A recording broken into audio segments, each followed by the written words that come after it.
So I thought, well, maybe that'll work. And it did too. Spoiler alert.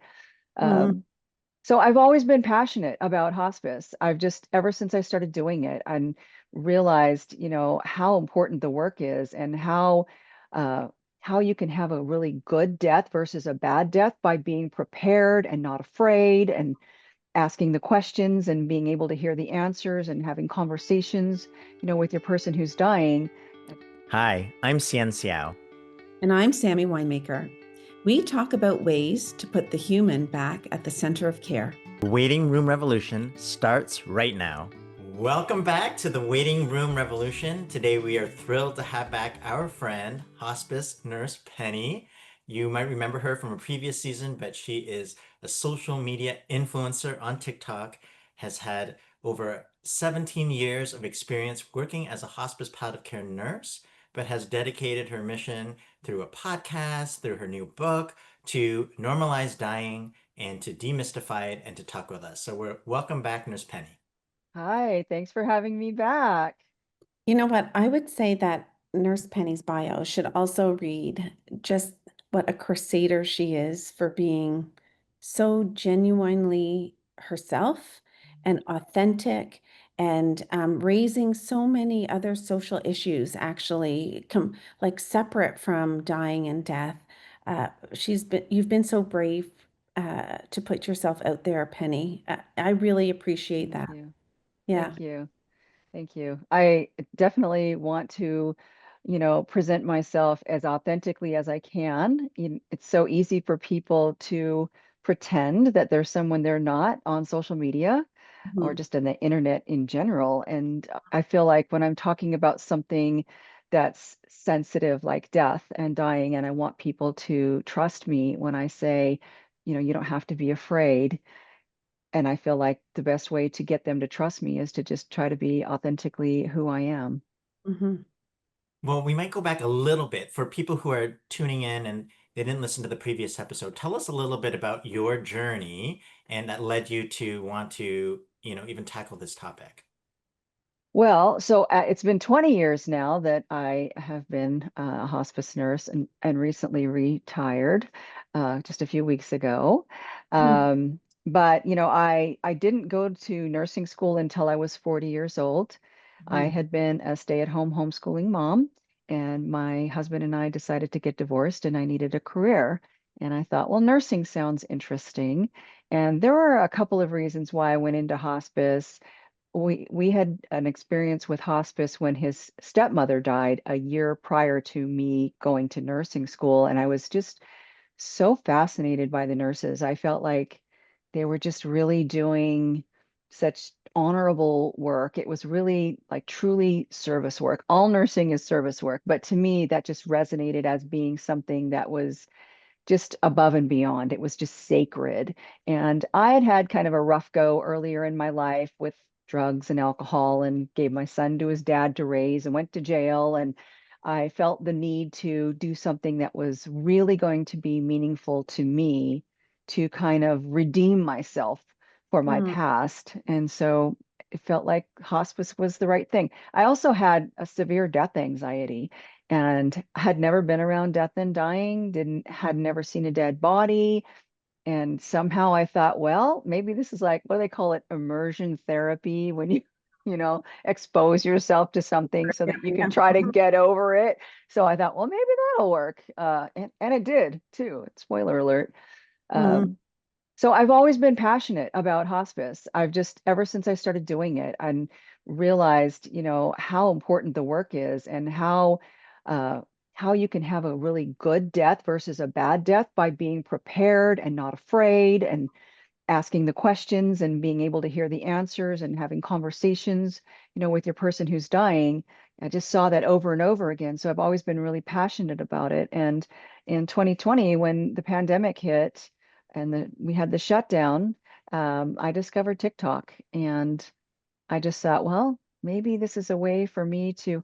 I didn't at first. I didn't at first. It was all about trying to learn how to shuffle dance, but I told a story about a hospice patient and it went viral, and I was like, oh wow, maybe this is a way for me to actually, help people at kind of a grassroots level. And from there, it just kind of took off.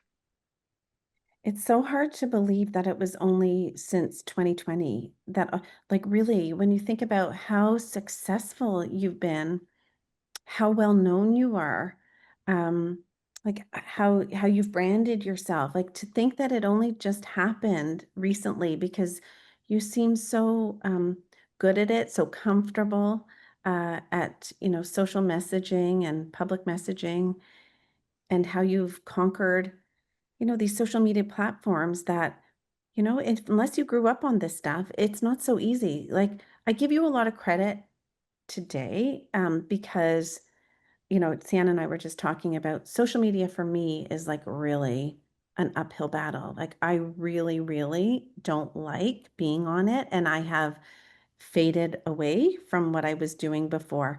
But you've kept up with it. You're like fantastic. So yeah, kudos to you. I just think you're still going so strong. You might have retired from your formal nursing career, but boy, are you still going strong. I've always been a little bit of a performer. So it's actually just it's fun for me. I just really enjoy it a lot, especially doing the kind of dumb little, dark humor, lip syncing, dancing around, pointing to words type of thing. There's skill involved. There's like creativeness involved and learning how to use the apps and things like that. Like, it's new learning for someone who didn't, again, it wasn't part of your childhood like it is for our kids, right? So I'm amazed by you. Just say what you mean. I'm old. No, no, no, but I I am. I'm a boomer. I think I was probably one of the oldest people that got on TikTok in 2020. Now there's some really old people on there, but definitely had my share of people calling me grandma all the time as if oh that was God, an no. insult. Yeah, but still, like, no, that isn't even what I'm saying. I'm just saying, like, when you're not used to something, like it's not been the thread of your formative learning, it's not easy to learn new stuff like this, I think. Anyway, I'm just projecting. I'm just projecting. But Back to actually, it's true. I mean, if people who haven't checked Hospice Nurse Penny out, like your videos are very creative. You make little yes. montages. You don't just talk to the camera, actually. You come up Yeah. with stories and you act. There's lots of really creative things. It's really amazing to see. But I guess Yeah, maybe the question is really, has it's Instagram as well. Like, it's not just TikTok, it's Instagram as well. yeah, multiple platforms for Yeah. sure. But Mhm. have you seen messaging changing? Like, have you seen people become more receptive and what people are interested in growing? Like, have you felt like you've been successful at part of your mission? I do. I feel that way. Partly I can see it actually in the data because I get new followers and all the time I'm getting new followers and I can see, when I do a video which ones are really hitting. And so yeah, I can see that and I get a lot of messages from people telling me that they really appreciated seeing my videos or they followed me and because they followed me they were able to help their whole family understand what was going on and I get those messages on a regular basis and I even get them from people saying that their person was on hospice and my information was still helpful to them, even though they have a hospice team working with them, that it was still helpful. And I've heard it from my colleagues, where I've had colleagues that said, I have a patient and she told me that she watches your videos and she already knew everything that I was telling her and it reinforces it. So it's great because, when you're hearing these things about the dying process and maybe it's the first time you're hearing it and you're stressed out and you're emotional because the person you love is dying and it's like you can't see the forest through the trees and you're not sure if you believe everything you hear, but when you hear it from multiple people it reinforces that and it really helps to reassure people. And so I think it's just, for even for people who are experiencing hospice and they've got a great hospice team, it's just another layer of information and education that helps them to feel really more confident in being with their person at the end of life and caring for them.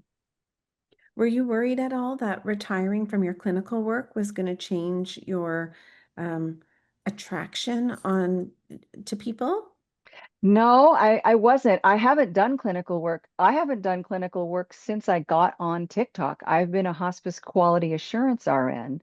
So Okay. Except I did go, well, no, I did that before, just before the pandemic, I did go work in our care center because there was a strike and I was considered management and had to. But Mhm. and I went on joint visits from time to time, but mostly I've been working virtually since the Okay. pandemic doing quality work. I did work, and I always tell, I've never represented myself as someone who's continuing to do patient care. I've always said I do quality assurance. This is why I'm so knowledgeable in not just patient care, but in the Medicare hospice benefit, quality, regulatory, all that stuff, education. Um, I did, but announcing that I'm retiring, I wondered if more people would be like, "Oh, well, now you're really not, you're not a hospice nurse anymore," which I am. I'm still a nationally Yeah. certified hospice and palliative care nurse. I'm just not. I'm still a licensed nurse. I'm just not doing the work. But people were actually so um, incredibly receptive to me retire. I mean, the videos that I did saying that I was retiring went Mhm. viral. Any video I've done talking about retiring has gone viral. And some people have said, "Oh, you're not leaving social media, are you?" And I say, "No, I'm not leaving because just because I retired doesn't mean that everything that's in here isn't Yeah. here anymore. I still have all of this experience and wisdom and knowledge from working in hospice for 20 years in so many different areas of it, that I feel like I can still, you know, do what I'm doing and haven't had anybody saying, except for mean people, there's always mean people on social media who are like, good thing you're And retiring. I love how you call them out. I love how you call them out. It's incredible. I Ye- Yeah. I try not to do that as much anymore, just because, Mm, in fact, I have my daughter. My daughter actually goes through my comments and my DMs on Instagram and TikTok, and helps in filters through things and lets me know, like, here's a question, here's this, here's that. And I still have the habit of going in and looking before she has had a chance to do it. mhm. And I saw somebody yesterday made a really nasty comment about my appearance, and I look at his profile and he's this old, not very attractive man. So I kind of hammered back at him like, you have no right to be criticizing anybody about their appearance. And then I just told my daughter, look, I'm giving you permission to delete any comments that are Yeah. just downright mean, because Mhm. I can't help myself. I just want to call people out, and I said, just delete them so I don't see them. And Just that make way, sure you tell your daughter not to worry about her mom, that I'm a big girl. You can delete them and don't feel sorry for me. It's all just yeah. being in the public, right? Yeah, yeah, she's been doing it for a while. In fact, she actually has her own TikTok now and her own Instagram. She's a singer, songwriter, guitar player, Oh, piano player, and she's the only one of my three kids who have gone onto social media. My other daughter did it for a really short time during the pandemic, but then she kind of went away from it. But even though Mia has been looking at my comments and DMs for the last couple of years now, that didn't dissuade her from going ahead and going Wow. for it. I still tell her though, if you get hate comments, don't worry, like, don't, these are just people are mean, and it's gonna, yeah, nothing personal. Don't not take it personal. personally. Really isn't. Does that mean you and I have never DM'd? Because I know I've DM'd you. Oh And you, yeah, yeah. We've DM'd, yeah, but I you're know. in you're but you're in my personal space. Oh, okay. Of course, Yeah. of course. Yeah, you Uh, don't get yours don't get filtered or screened because oh, you're in the friend zone. We're in the tree of we're trust. big F friends, not whatever. Anyway. One of the exciting things that I want to like just shift the conversation to is the book that we can all see behind you. You've Yeah. published a book Yay. recently, a memoir called Influencing Death, Reframing Dying for Better Living. I mean, it's congratulations. We know Thank how you. much effort it is to put your ideas and thoughts and your bare your soul really out in any kind of format, particularly book. But can you tell us, yeah, why did you want to write a book? What's the book about? Wow, well, my mom told me when I was very young. Actually, it was as I went through treatment, got my life together when I was in my late 20s. She said, you have a book in you. And that always stuck with me. And I love to write. And when I started doing hospice, I started writing stories once in a while about my patients. It's just really cathartic for me, to be able to process in that way.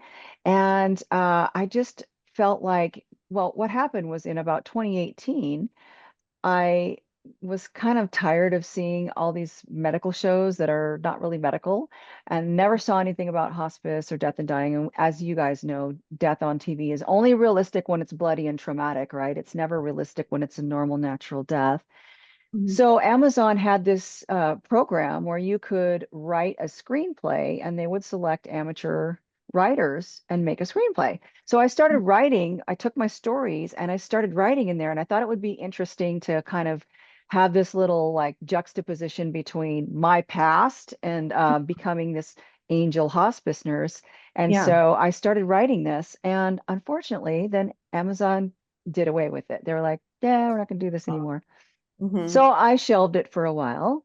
But after I got on TikTok and I had, probably about 100,000 followers and people were telling me all the time, you should write a book. I thought, yeah, maybe I should write a book. And that's kind of what, you know, got me started. Hmm. Okay, so what do you think? How's it going since the book came out? It's going good. It's going great. It's sold a lot of copies and I've had lots of opportunities to do keynote speeches. It's been really great. I went the same route as you guys did, right? With a hybrid publisher. Mhm. And I now have a literary agent, and we just got the rights from my publisher, to do international sales. So they're going to start shopping it in other countries. 'Cause I have a lot of followers in other countries, and they can get it if they have Amazon available, but hopefully we can get some translated copies out there. And also, my podcast partner, Hallie, who is a hospice social worker, she and I are writing a book together. So Oh, that's wait, give a plug for Death Talks. or for Death Happens. Death Yes, your Happens. Death podcast. Happens. Yeah, our podcast is Death Happens, an Insider's Guide to Dying, which Hmm. is actually on pause. So there's 2 seasons out, and Hmm. we've actually paused it because we're now writing the Death Happens, an Insider's Guide to Dying book together. Oh, So we wanted to, amazing. yeah. So we have an agent, and we're just right now like finishing up our introduction and our first sample chapter and getting our proposal together. So that's That's pretty incredible. A exciting. lot has happened since you were first on our podcast. Great. Yes. Yes, amazing. Yeah. Yeah. A lot has happened. It's No, okay, exciting. I'm just looking like, woohoo, let's go a few steps back. So the book behind you, the one that is out there now, people can get it in bookstores on Amazon. You kind of talked a little bit about the story behind it, but what if people, what will they get when they open the book? What are they gonna find? Yeah. So generally speaking, I kind of call it an educational memoir. Hmm. It is educational. There's definitely a lot of education in there about death and dying, a little bit about hospice, but mostly kind of death and dying. But it does go back and forth kind of between my life and what led me to be a hospice nurse and kind of that redemption that I was seeking and did get really. Yeah. And just to help people overcome death anxiety, to help people feel more comfortable about talking about death, facing death. It's kind of a lot of things. It's a little humorous. I think it brings a lot of levity to death and dying because I think that's really so important is to bring Yeah. some levity to it because it's more digestible that way. And it's just also really inspirational. So it's kind of got Yeah. my favorite stories in there of patients that I cared for and how caring for dying people helped me to live better. Hmm. I love that. People love the stories, and while they're connecting to you and their patient stories, they're learning, and it's not scary, and you're normalizing it. So I think that's like what a great, it's a lot of work, but what a great product and outcome that you can influence the conversation in this way. So congratulations. Thank you. And that connected to the podcast, right? So tell us a little bit about the podcast. I know it's on pause, but you still have 2 really great seasons. You have a co-host, Hmm. uh, who's a social Howard. worker, right, Hallie? Hallie, How did that yeah. come about? And like, how people can still check out this podcast that's still out there?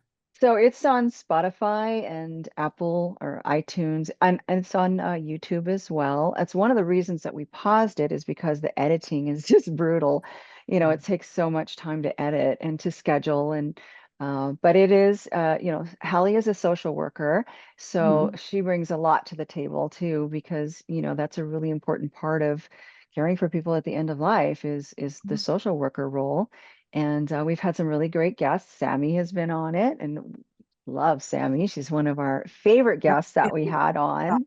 Mhm. And that was a fantastic interview. It was so much fun. You guys are such naturals. And it's just so easy to be on a podcast with you and Hallie. So we tackle a lot of topics. We tackle medical aid in dying, and we tackle chaplaincy, and we have done an episode on using hallucinogenics in hospice, which I think is more common in Canada than it is in the US, but it's starting to be Mhm. um, more kind of Mainstream. experimented with, if you Yeah, will. yeah. Yeah. Uh, Comfort therapies, alternative therapies, the hospice benefit in the US, just a lot of things around hospice and death and dying. After death care, we've had a couple morticians on. Mhm. That was really fascinating. We talked with Katrina Spade. She's the founder. Actually, she's the one who actually kind of, I guess, invented body composting. And so she was on, Oh, and she's fascinating. Yeah, she's super amazing. cool. Really cool. Yeah. Um, And go ahead. I'm thinking like you should have Dr. Faith Banks on your podcast at some point. Yes. She's got Yes. cool things about her practice as well as a hospice palliative care veterinarian. You know what? I feel like, did we have her on, or You might have, because we I were think probably, you I can't remember, but I feel like I'm picturing her name on our schedule, and I don't know if we planned maybe. on it or if we did. Yeah. Um, but yeah, once we get the book kind of underway and we're more like focused in on, then we'll probably resume, Mhm. For the sure. podcast, because we want to be able to talk about our book on the podcast too. But I love Dr. Faith Banks. She's wonderful. Actually was a keynote speaker for the veterinary um like society or whatever Yeah. in the US, and Dr. Faith is she's a part of it. A lot of, I think it's like an international thing actually. Cool. So I did a keynote on there. I was a little like, how am I going to do this? Mhm. I'm used to people death, not animal death, but I did it. I pulled it off. You pulled it off.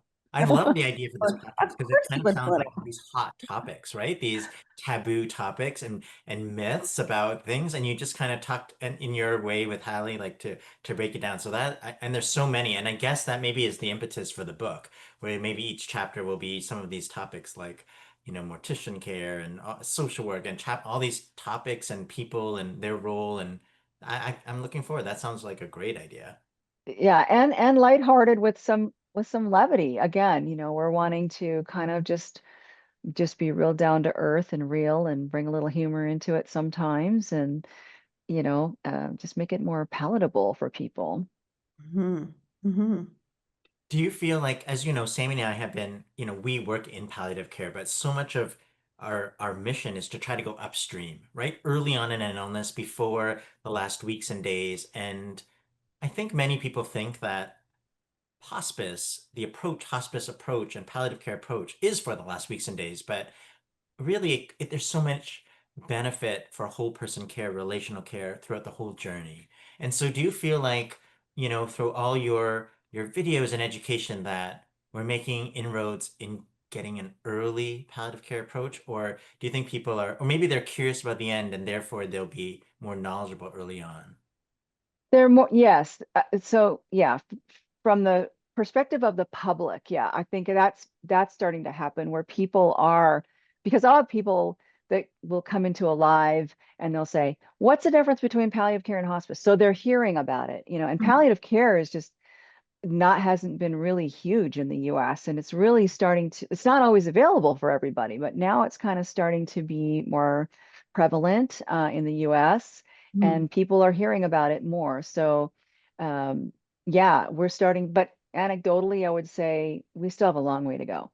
There's still a very short length of stay, average short length of stay for hospice in the US, and the idea that hospice is really just for the last few days of life. And Mhm. people still think that, and they still always are like, but they're not dying. They're not dying yet. They need to be, and no, they are. They're just not, that close to the end. And that's okay. We want them early on, so that we can do all the things that we can do to make the end of their life so much better. Mhm. Mhm. So, what else is next for you? Seems like you have a lot on your plate. What else is Well, fun? retirement is pretty darn Yeah. fun, I have to Okay, what's say. happening? Yeah. Yeah. Tell us Uh, how fun it is. wow, it's like self-care supersized. Gardening, I love gardening. We live in the mountains in a cabin Mhm. off grid. Mhm. And so even just living in this lifestyle is takes a lot of work. Mhm. But we have a huge garden and we just got some more chickens and we're going to get some goats. And it's just Oh, really, really great to be retired. I love it. Although Mhm. I am not willing to let go of my nursing license. I work too hard for it. I don't want to let it go with the Mm. economy, like being a little, Yeah. Yeah. squishy in the US. Yeah. I definitely don't want to lose that. And I have to maintain it with, I think it's like 12 days of nursing a year. So I'm Mm. good for this year, but next year I plan on maybe picking up some per diem shifts with a hospice agency, doing some home visits, or working at I live in a really, really small, small town, Mhm. and the long-term care facility is in the hospital. It's, probably got just a few beds. So Yeah. maybe going to work there a little bit, still wanting to kind of connect with people locally when they're going through something, with their person who's on hospice, maybe, so maintaining my licensure and also maybe volunteering for hospice. Definitely still doing keynote speeches, writing the book, promoting this book, Mhm. and who knows what else. And of course, social media. I'm not leaving Yeah. social media. I'm just I thinking, love it. you live in a small town. Do people recognize you? Yes. Yes, I would think so. I mean, so yeah, I've been recognized in some places where I was shocked, like Disneyland, New Really? York. Yeah, New York. I Wow. was in a bakery in New York, and a man came up to me and said, "Oh my God, it's Lily Ringenschreiber." But yeah, and I get recognized in Spokane, which is the second biggest city in Washington, but Yeah. that's like 3 hours from here. But Yeah. then people in town recognize me, and Yes. that's what blows me away because it's such a small town. And I'm always like, this woman saw me in our tiny little Curlew general store one day and she goes, "You're the guy." I was like, "Oh, wow." Meeting my neighbors. That's so Yeah, weird. that's Yeah. fun. Have you ever been recognized like in an airport or on a Yeah, and I have been, yes. Yeah, and sometimes it's funny because sometimes people will be like, "Oh my gosh, I follow you." And sometimes they're just like, "Hey, I love your stuff." They're casual, and then sometimes later on, I'll get a DM and they'll say, "I saw you were on the flight that this just happened to me when I Oh, flew to Massachusetts recently, or yeah. Rhode Island somewhere. I was doing a keynote, Mhm. Connecticut.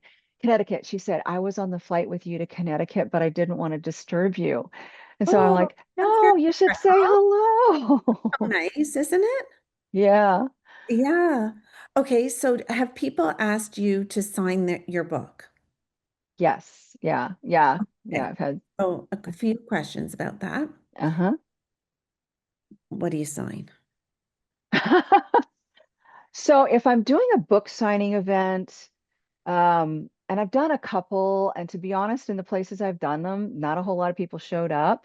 So I Mhm. just ask their name and I say to whoever, and then I usually put hashtag normalize death, and then Yeah. I sign my name. Yeah. I like Um, that. but if I'm signing a lot, I I just like I signed a bunch for Indigo in Vancouver. Mhm. I did just a heart and then penny on there. oh, Oh, lovely. that's nice. I In like that. A Vancouver, heart you're in on it. our neck of the woods. Yeah. I wonder, when were you in Vancouver? Because we were just in BC recently. Oh, really? It was in May. It was in May. We went for my mom's birthday because my Oh, mom's right. was Canadian, She's, Oh, that's right. I forgot. We were there in yeah, June, weren't we, Sian? Yeah, later on. In June. yeah. I'm convinced we're gonna physically cross paths at one point. I hope so. I want to. I really I do hope so. too. I Yeah, live very close to Canada. I'm our property borders national forest, and then it's 14, so it's 14 miles of national forest and yeah. then BC. Oh, So Wow. yeah, Grand Forks, BC is the closest big town to me. It's the closest place to where Okay, I live. I have a silly question, but when you say you live off the grid, what does that? I know when people say I live off the grid, but what does it really mean for you in your cat? So we're not connected to the grid. That means that we are not connected to by wire to electrical, phone, television, anything like that. So Yeah. we have no electricity. So everything, in fact, you might hear the fan running on my little portable generator that just started up just now. You don't We have have electricity? no, we have solar and we have generators. Yeah, we're all Oh, and how about water? What? we have water. We have a Okay, shallow spring well. are you a And prepper? what's that? Are Oh, you a prepper? A no, not prepper. really. I You mean, know what that is? no, It's an I interesting don't. lifestyle. Being a prepper implies something that I am really not, because I'm very The liberal. Um, Oh, okay. When I say, let's say politics aside, when I say I'm thinking more like people who learn to live like um uh on their own, like not substances, like not it's not political for me, but like people who learn how to like forage and hunt and like like can homesteading, homesteading. right? Okay, that's Yeah, what I mean. yeah. Homesteading. Are you a homesteader? Not really. I mean, we have a huge garden and we have our own chickens, but I do can. I love canning. I love making pickles and jam, and I can. And But you're a homesteader. What's a yeah. homesteader then? Well, a homesteader is just somebody who takes a piece of property and builds a home on it and grows their own food and as much as possible. I mean, I guess it's kind of like a prepper, I would say, but Let's not label it. I don't need a yeah, label for as you. long as it's not Hospice a, Nurse a Penny. US prepper, it's a Canadian prepper. Yeah, yeah. It's Well, now that I learned your mom's Canadian. It totally makes sense. Yeah. Um, This is why she's so likable. exactly. Uh, that's why I'm so nice. I like exactly. so nice. Yeah. I'm, you're doing all these amazing things. You still have the energy and the passion. I mean, do you hold on? Is there like a North Star for you, like a story that really grounds you in um, why you're so passionate about normalizing dying? Or is it that every new person you meet, you feel like it's another opportunity to share this story? Yeah, I mean, there's a few, there's a few that are in my book. I think probably the ones that have been the most impactful are the ones that have affected me spiritually. And those are the ones where either I see people that are deathbed visioning or have just had an amazing, profound experience with another human. Um, a man that was extremely narcissistic and his family didn't want to care for him. And there was just something about him that made me just want to care about him, and just seeing the humanity in people. I think just overall is my North Star, is what it is what has really kind of fortified my soul, if you will, and helped me um, just to be compassionate and empathetic towards other people. Mhm. And do you feel like the kinds of questions you're getting are evolving and changing, or is it more we're growing the tent and more people are um, coming into it by learning, sort of the basics, sort of a way, which are both are important. But I'm just curious as your pulse because you have so many fans and they've been growing and you've been all over. Um, are there differences in what you're talking about, and or has your message really stayed the same, you feel? My message has really stayed the same. uh, you know, because as I get new people coming in, the information is new to them. The way the algorithms work on social media is that Mm. they don't get all my videos. And so I have talked about morphine, 1,000 times. I've talked about, people being able to be full code on hospice, people Mm, being able to smoke cigarettes if they're dying or drink alcohol. Those things are kind of topics that I revisit often, uh, mhm, because new people are coming in and Yeah. it's new to them and it's mhm, still really important. And I don't mind revisiting those things because I feel like I need to keep re-educating. And I think a lot of this kind of more spiritual things, I'm getting more of those questions about, do I believe in reincarnation? And what do I think people are doing when they're reaching for this? And in the beginning, it really wasn't that deep. It was they do this, we don't know why. And then it was more like as people are pushing the envelope with me and saying, why are they doing this? And then I mhm. start really thinking about it and thinking, well, they see these visions above them a Yeah. lot.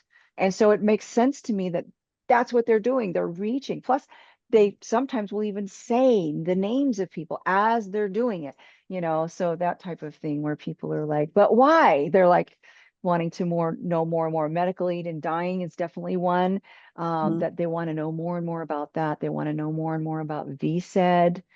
mhm, Um, that type of thing. And then also, they want to know more about the terminal diseases, and we're seeing more of that on social media where young people are getting colon cancer, they're mhm, getting breast cancer, they're sharing their journey on social media, and it's a beautiful thing. And they're so brave, I think, to be, sharing this. There's a really great creator. She calls herself Bionic Barbie. She's like mhm, 21 years old and she's already had to have her arm amputated because she had cancer. And mhm, she's just incredible. And so the more of these people who are actually talking about their life ending, then the more people are asking me the questions about, what about hospice? When is hospice right for them? When should we be thinking about hospice? When, that type of thing. mhm. You know what, Penny? I had my first after like decades of working in this. I had a very first happen to me recently. I wonder if you ever had, did you ever provide hospice care to someone with anorexia nervosa as their main diagnosis? It's not even it wouldn't even be considered like a legal Medicare diagnosis in the US. Mm. It's not on the list. Interesting, because Yeah. I have received, I care for one and now have two more coming to me. Uh, Wow. yeah, with their primary diagnosis being anorexia nervosa and Are they young? Are they young? 30s. Wow. Yeah. Wow. There's some, anyway, we can talk about that another time, but it's made me delve really deep into this area that I was completely, I wouldn't say ignorant and unaware of, but I hadn't understood this through the lens of palliative care. But I'm just wondering if there's anything, but there's anything that you had to visit in the last years of your clinical or your career in general that was like a first or new for you? Because we're just talking about all the things that you reiterate on social media because there's new followers, there's a turnover, it needs to be reinforced. There's like the common things that, people want to know from you. But is there anything that, I don't know, I don't know what. Substance use disorder is one that really became more prevalent, and I did was seeing more of that. I mean, I saw that early on, actually. I remember we had a guy in our care center who was a heroin user, and his legs were all marked up from skin popping heroin.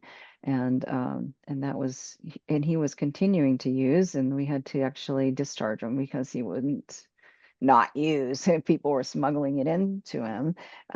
But also, towards the end of my clinical practice, I had a patient who was pretty young. He was in his early 40s and he had substance use disorder Mhm, and ended up with a trach because of his cancer. And he lived in this housing that was kind of like for for low income people or people who are just indigent, It's like subsidized. there was just no place for them basically. And I worried about his neighbor who was caring for him because I thought, oh gosh, we've got opioids in the house and how's that going to go?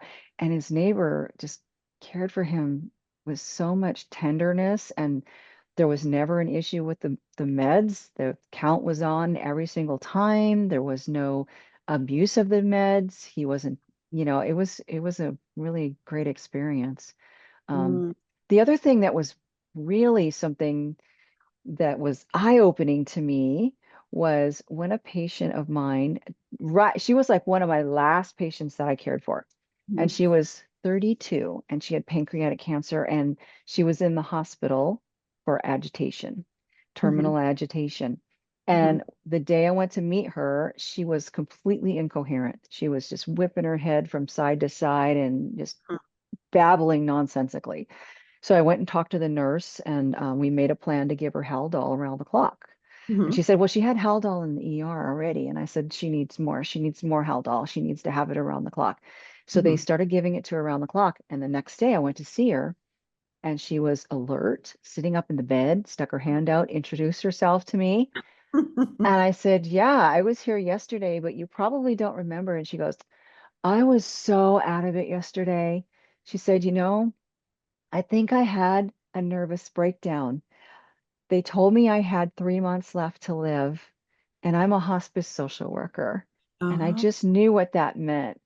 And it yeah. was the first time, I mean, I have had a lot of patients with terminal agitation, Yeah. and they never come out of it. They Yeah. get sedated with palliative sedation, and then they die. I've never had somebody actually be able to say to me Mhm, why she was so agitated.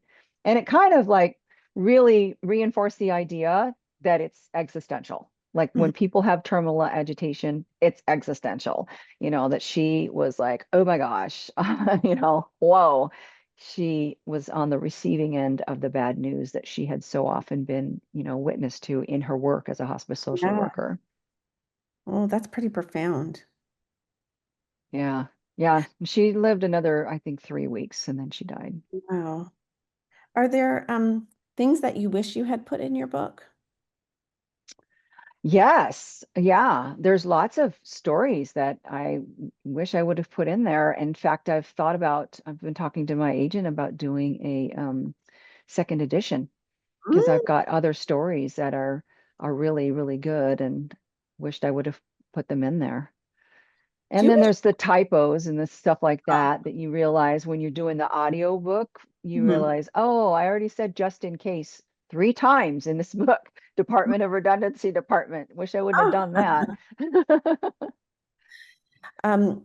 I didn't pick up any typos in your book when I read it.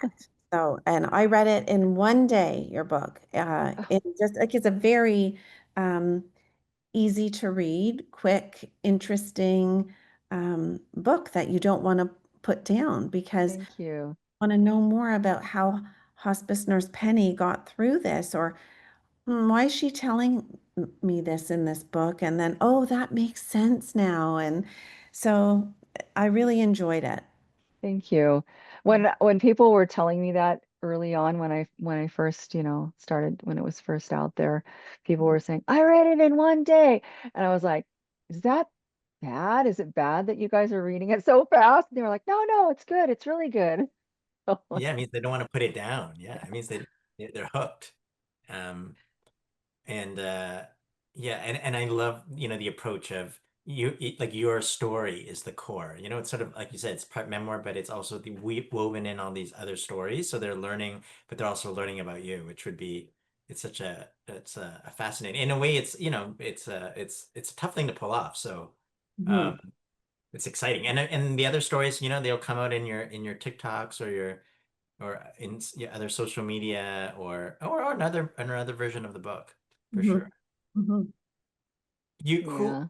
As you've been growing your audience, well, really connecting to this community that's trying to normalize dying, and I would count ourselves among that. But you're sort of your star is growing so bright. What are the strategies that have worked to try to to get your message out because it's still a tough sell. You know, I feel like as much as we have our friends and our allies on our side, you know, I think I still feel like sometimes we're going uphill. So I don't know. I'm curious to know how you feel. It sounds like your inner passion has kept you going, but have you felt like some strategies or some allies or groups have really picked up on it beyond just the palliative care world? I think that I have this multifaceted approach, and that's the ticket. You know, adult learning, people learn things differently. They like to read about it, they like to watch it on TV, or they like to do hands-on. Like there's different ways that you receive information. And I think that that's what's been, part of why I've been successful is that I have all these different approaches. I do the little silly dances. I tell stories. I do just straight direct education. I answer questions that people, leave me in my comment section.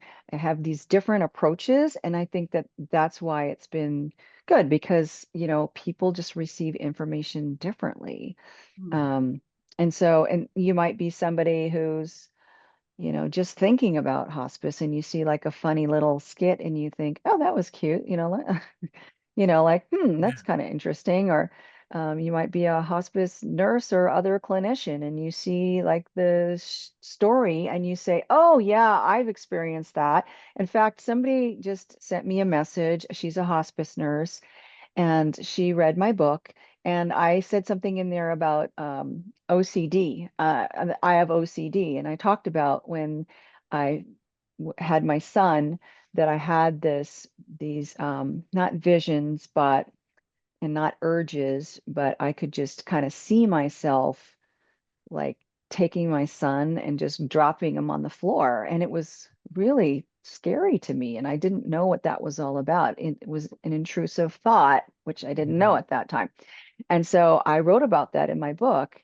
And she said to me that really she felt so seen when she read that. She said, I feel so seen because she said, especially with her second child, that she had told her doctor that she just was afraid that she was going to throw him out the window, that she just saw herself throwing him out the window.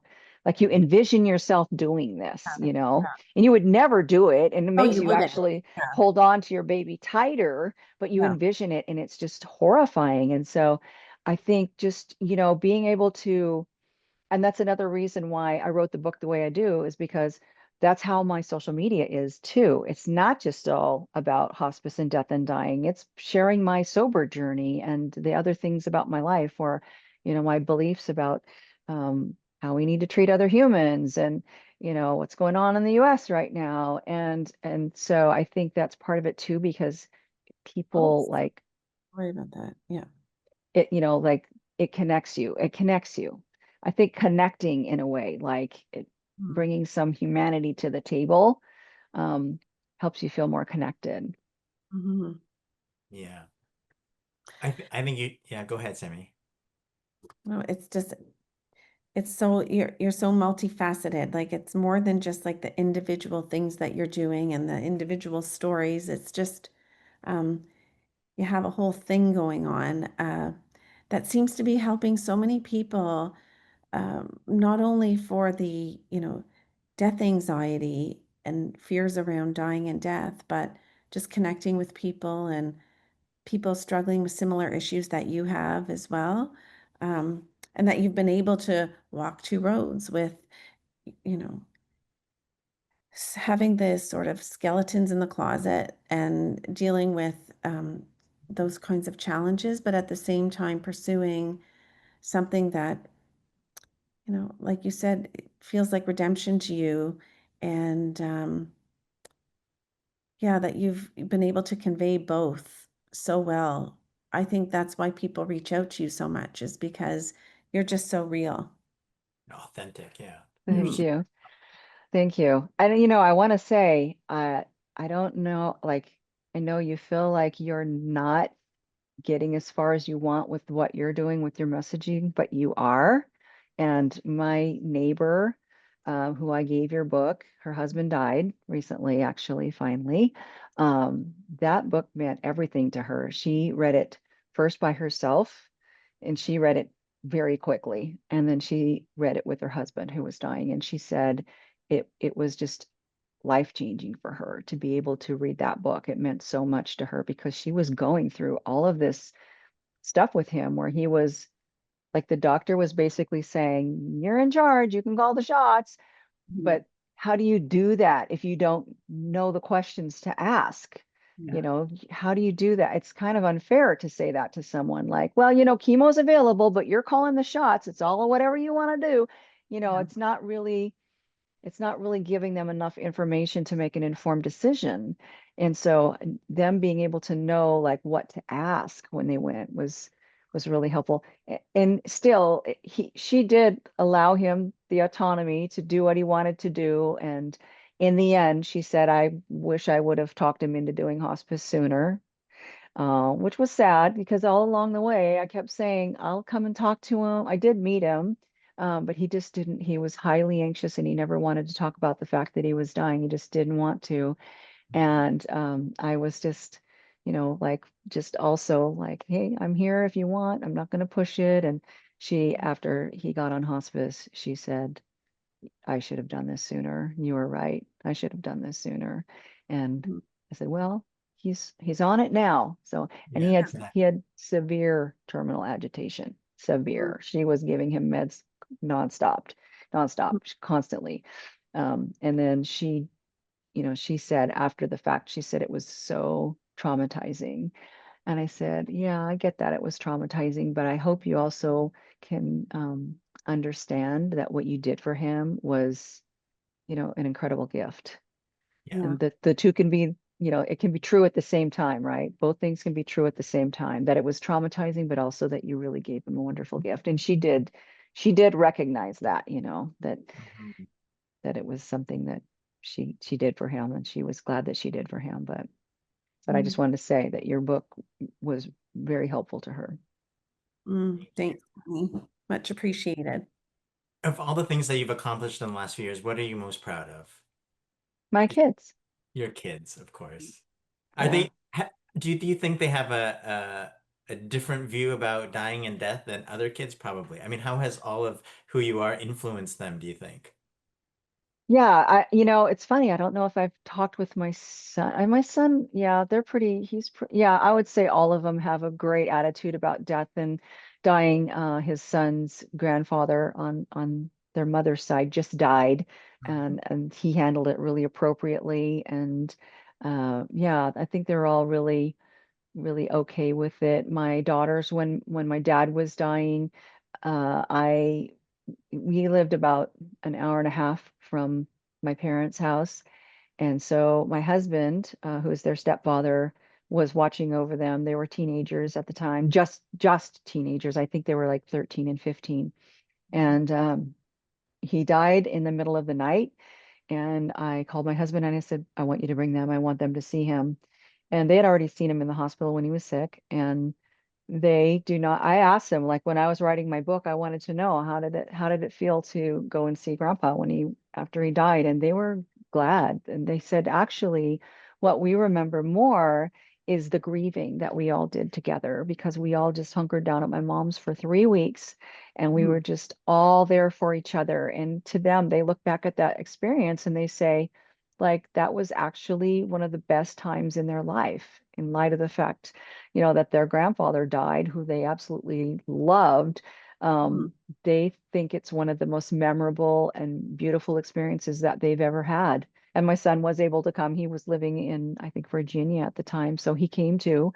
So we were all there, and that's their memory. And that comes from me being able to normalize everything that happened and not be like, yeah, we're grieving. It's a roller coaster. I'm crying right now and I'm laughing the next minute. And so that was definitely something that was pretty influential to them. But yeah, I have great kids. They're all They're all great. None of them have ever gone the same pathway as me. They never got into drugs or drinking.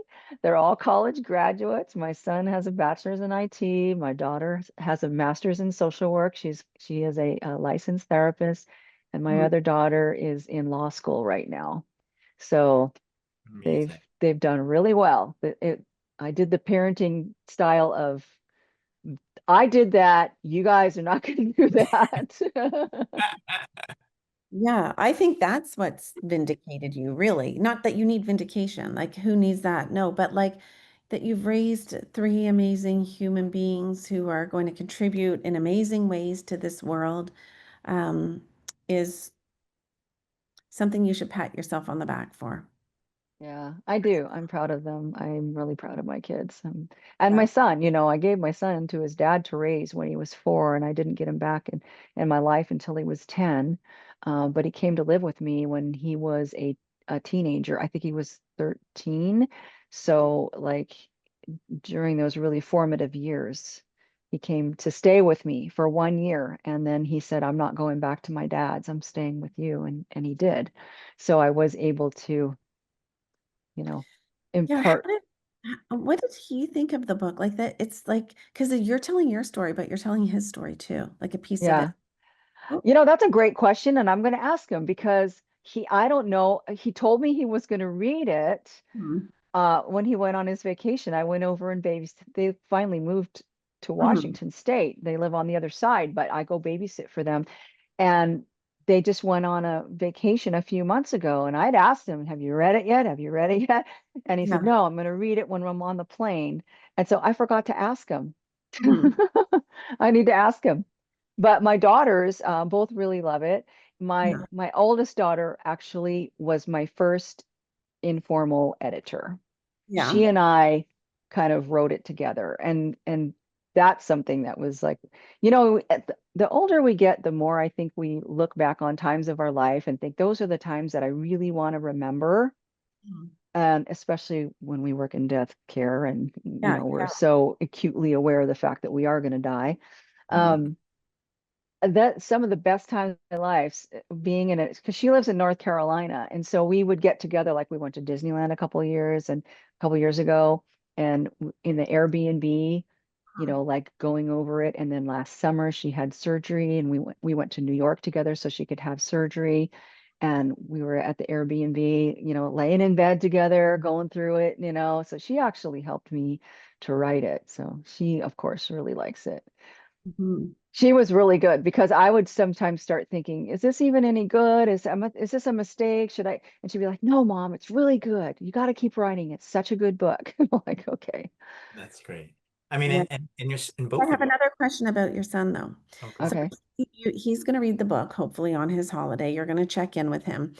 But does he know about his life story, like from your perspective in conversation with you? Oh yeah. Oh yeah. Yeah. Yeah. He He does. knows all. Okay. Oh So he's yeah. not going to learn about himself in the book. No, no, No. he knows Okay. all about it. Yeah, he knows everything about his dad, that relationship I had with his dad, Mhm. that I gave him to his dad to raise, that I partied, and that's why I gave him to his Mhm. dad because I wanted to party. Yeah, he knows all of that stuff. Yeah. Nothing in the book is going to be like, oh man, I didn't know that. Yeah. Yeah, he knew it. Even that I told his dad that I wanted an abortion. He knew that too. So All of it. Okay. I'm an open, like, I'm Whole an world open knows it. book. Yeah, I'm an open book with my whole family as much as I am on social media. Yeah. Yeah, it's a Yeah. gift. Yeah, I mean, you leaned in and it's been amazing. We like to end our interviews with talking about hope. Um, what are you hopeful for? What are your biggest hopes for the future?